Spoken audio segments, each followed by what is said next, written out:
Hello everyone, welcome to CSC Review. Today we're going to talk about a pediatric asthma patient that's come to the emergency room.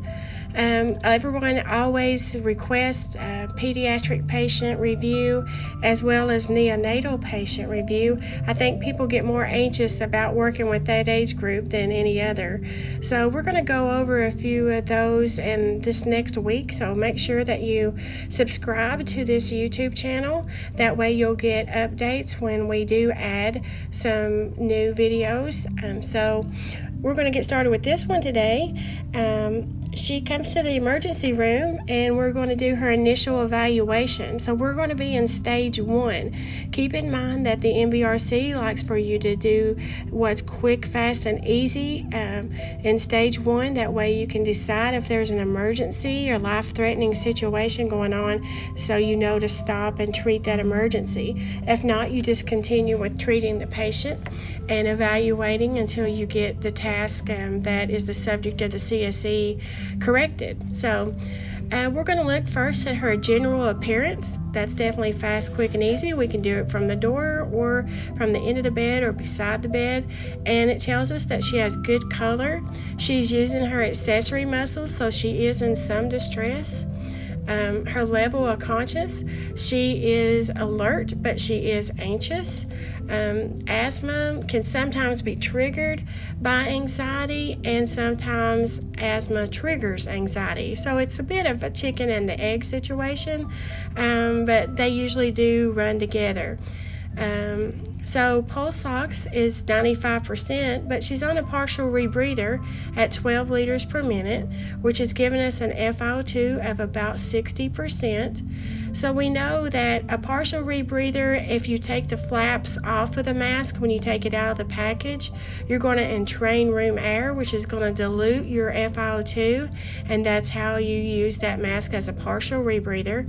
You use the very same mask as a non-rebreather if you've held onto your flaps, and you put those back in place and you reduce the amount of entrained air from the room, then you're going to get a higher, more pure FiO2, and that's going to be up somewhere between 80 and 100%. So if you want an exact FiO2 that you're delivering, you can always use an O2 analyzer, if you can find one.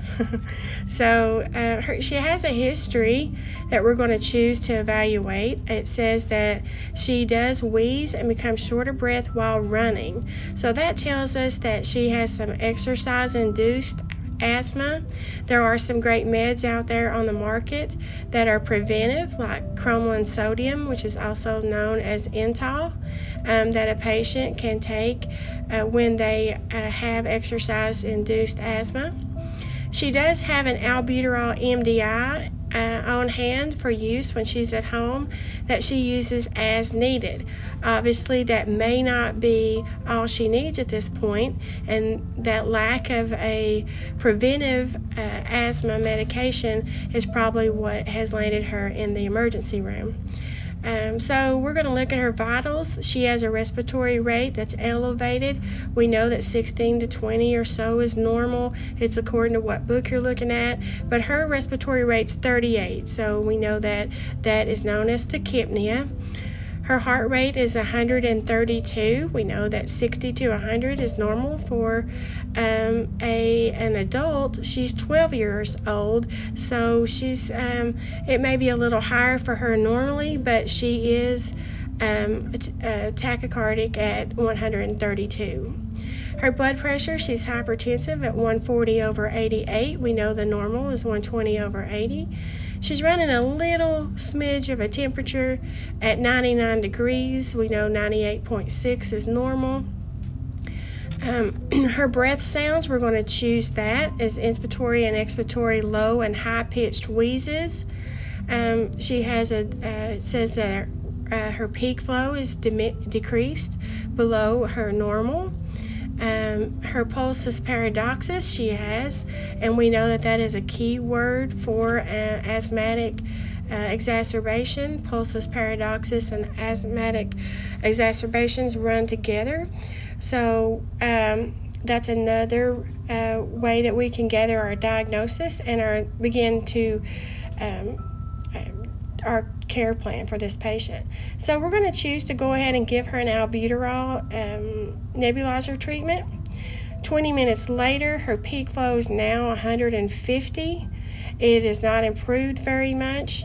And so we're going to go ahead and give her another albuterol breathing treatment. And one of the points that this CSE makes at the end is that don't be afraid to give multiple nebulizer treatments with a bronchodilator to an asthmatic that's having an exacerbation. In fact, several of the hospitals that I've worked in the emergency room, they have the multi-dose nebulizer kit that you can use and place on the patient and give multiple albuterol treatments all in one neb kit, and sometimes they'll last as much as an hour or so. So don't be afraid to do that. Just watch the heart rate, and hopefully you're going to see some improvement.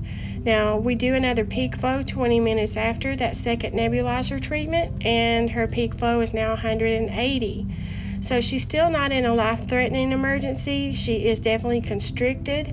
We're going to go ahead and choose to give her yet another albuterol treatment. We're not going to give her antibiotics. We've not done enough lab work, or we've not done a chest x-ray or anything to solidify that she has an infection. She does have a temp of 99, but that could be linked to eosinophils from her asthma attack. So it's just barely elevated, so we're not going to start any antibiotics at this point.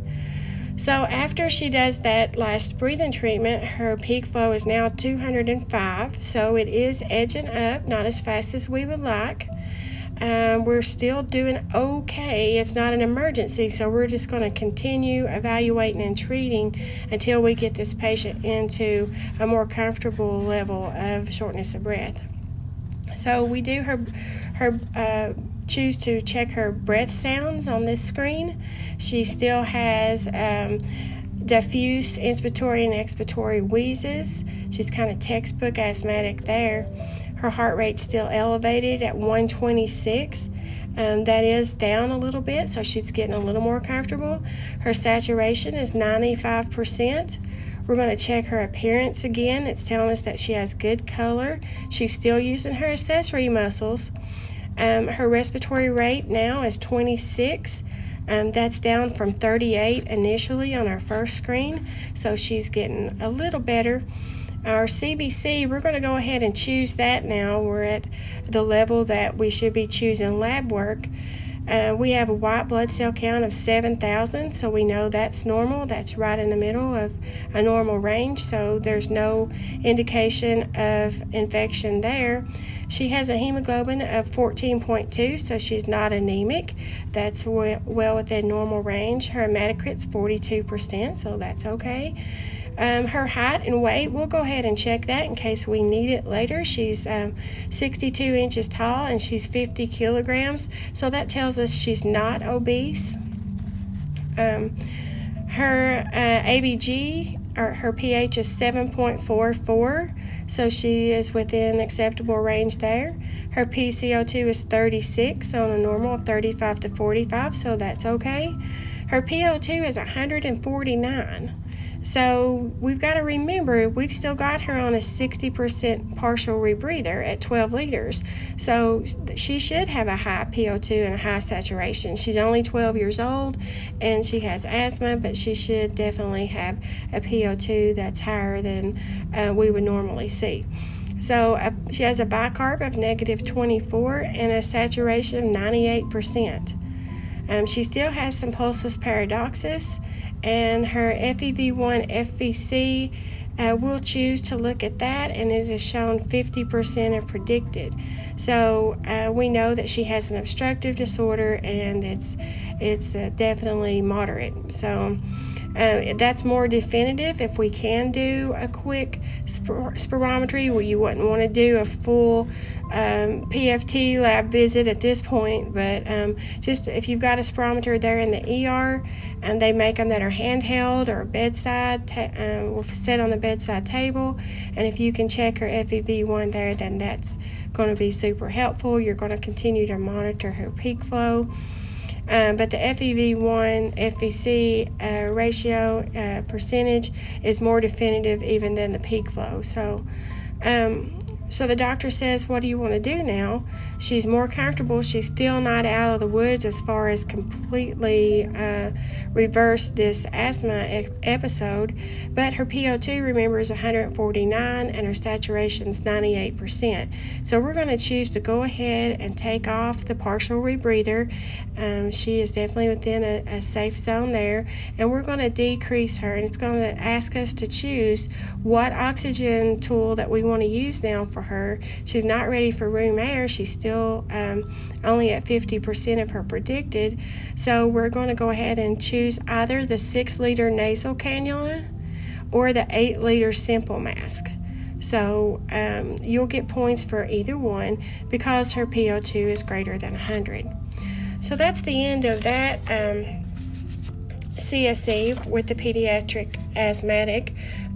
Keep in mind there are certifications that you can take the exam for, and there are study kits that you can get from some of the review companies that will help you be a certified asthma educator.